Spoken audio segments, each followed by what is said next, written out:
मरणावर विश्वास ठेवला की जगणं सुंदर होतं. आत्मपरीक्षण केल्यास जीवनाला दिशा मिळते.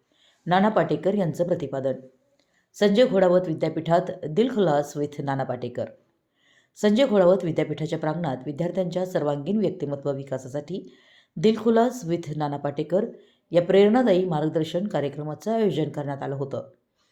प्रख्यात अभिनेते व समाजसेवक नटसम्राट नाना पाटेकर यांच्या उपस्थितीत झालेल्या या कार्यक्रमानं विद्यार्थ्यांना विचारांची नवी दिशा दिली. कार्यक्रमाची सुरुवात नाना पाटेकर यांच्या हस्ते दीपप्रज्वलन करून करण्यात आली. यावेळी विद्यापीठाचे चेअरमन संजय घोडावत, विजयचंद घोडावत, राजेश घोडावत, राकेश घोडावत, विश्वस्त विनायक भोसले, कुलगुरू doctor Uddhav Bhosale, registrar doctor Vivek Kayande, international स्कूलच्या संचालिका मोहंती मॅडम, इन्स्टिट्यूटचे संचालक doctor Virat Giri, academy dean, विभाग प्रमुख, प्राध्यापक, शिक्षक, शिक्षकेतर कर्मचारी, मोठ्या संख्येने विद्यार्थी उपस्थित होते.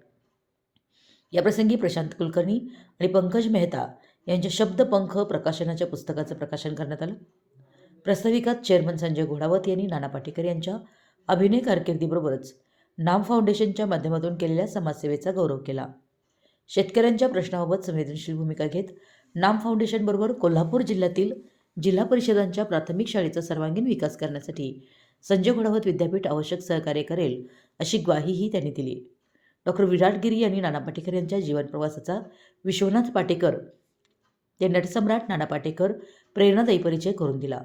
मार्गदर्शनात नाना पाटेकर यांनी विद्यार्थ्यांना थेट आणि प्रामाणिक शब्दात जीवनदृष्टी दिली. माहिती म्हणजे ज्ञान नाही असं सांगत त्यांनी सोशल मीडियावर अवलंबून न राहता अभ्यास व जीवनाचा अभ्यास करण्याचा सल्ला दिला. उपलब्ध सुविधांची जाणीव ठेवून जगावं, स्वावलंबी व्हावं, जाती धर्म राजकारण यांचा अभ्यास देशहितासाठी करावा, गरज वाटेल ते काम निर्भयपणानं करावं असं त्यांनी ठासून सांगितलं. मरणावर विश्वास ठेवला की जगणं सुंदर होतं. आत्मपरीक्षण केल्यास जीवनाला दिशा मिळते. आपली ओळख भारतीय म्हणून अभिमानानं जपा आणि देश समृद्ध करण्यासाठी मनापासून काम करा अशा ठळक संदेशांनी त्यांनी उपस्थितांना अंतर्मुख केलं. संजय घोडावत शैक्षणिक संकुलांमध्ये शिक्षण घेत असणारे विद्यार्थी हे नक्कीच देशहिताचं कार्य करतील असे गौरवोद्गार नाना पाटेकर यांनी काढले. लहानपणीच्या आठवणी त्यांच्या भारदस्त आवाजात ऐकताना प्रांगणातील उपस्थित मंत्रमुग्ध झाले. देशविरोधी विचारांना ठामपणे विरोध करा. शेतकऱ्यांच्या आत्महत्यांसारख्या गंभीर प्रश्नांकडे संवेदनशीलतेनं पहा आणि स्वतःवर प्रेम करा असं आवाहन त्यांनी केलं. कार्यक्रमाचं सूत्रसंचालन प्राध्यापक सोहन तेवडे यांनी केलं तर आभार विद्यापीठाचे रजिस्ट्रार डॉक्टर विवेक कायंदे यांनी मांडले. मराठी एस न्यूजसाठी जयसिंगपूरहून संदीप अडसूळ.